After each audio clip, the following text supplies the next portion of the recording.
তো হয়ে গাইস যাইতেছি তালতলি। তো প্রায় পৌঁছে গেছি, হয়তো আরও কিছু সময় বাকি, তারপরে পৌঁছে যাবো সেই তালতলি। এই এলাম, আমি প্রতি শুক্রবারই ট্যুর দেই, তো আজকে শুক্রবার, আজকে যদি একটা ট্যুর না দিই হলে কেমন হয় না, এই জন্য বাইরে এলাম। তো লেটস গো। এই এলাম আমার সাইকেল, আর এই হলো যে এটা কী করে যায় না, আইসি প্রায় কাছাকাছি। সামনে একটা বাজার আছে। এই জায়গাটা অনেক সুন্দর, যতবারই আই অতবারই ভাল লাগে। এর আগেও আসছি একবার। তো এই হলো যে একটা নদী, এই জায়গায় মানে বাঁধ দেওয়া আছে, সামনে বাঁধ আছে, বাঁধের ওই সাইডেও নদী আর এই সাইডে তো নদী। তো সামনে বাজার আছে, আর এলো আমার সাইকেল। প্রতি সপ্তাহে ঘুরতে না বাইরে মনটা জানি কেমন লাগে। তো আজকে আমার সাথে কোনো মেম্বার নাই, ওরা হইতেছে যে এক একজন এক এক জায়গায় বেড়াইতে গেছে।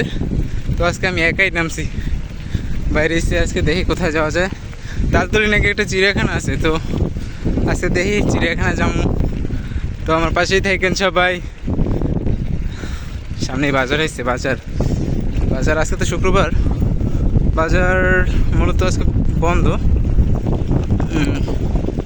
এই হলো বাজার, এই দোকানগুলো অফ।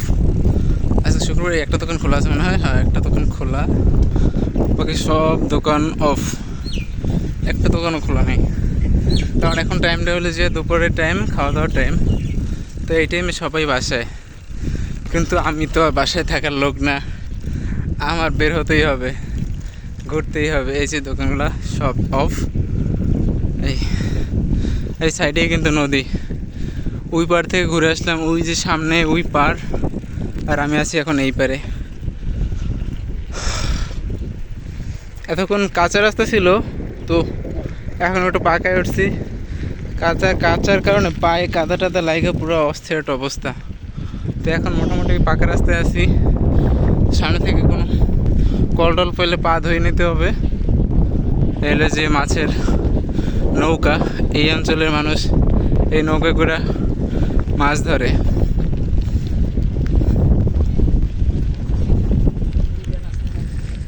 এই সামনে এরকমই গ্রামের গ্রাম মানুষজন আছে। ও অস্থির একটা জায়গা, অনেকদিন পর আসলাম তো এই জন্য ভালোই লাগতেছে।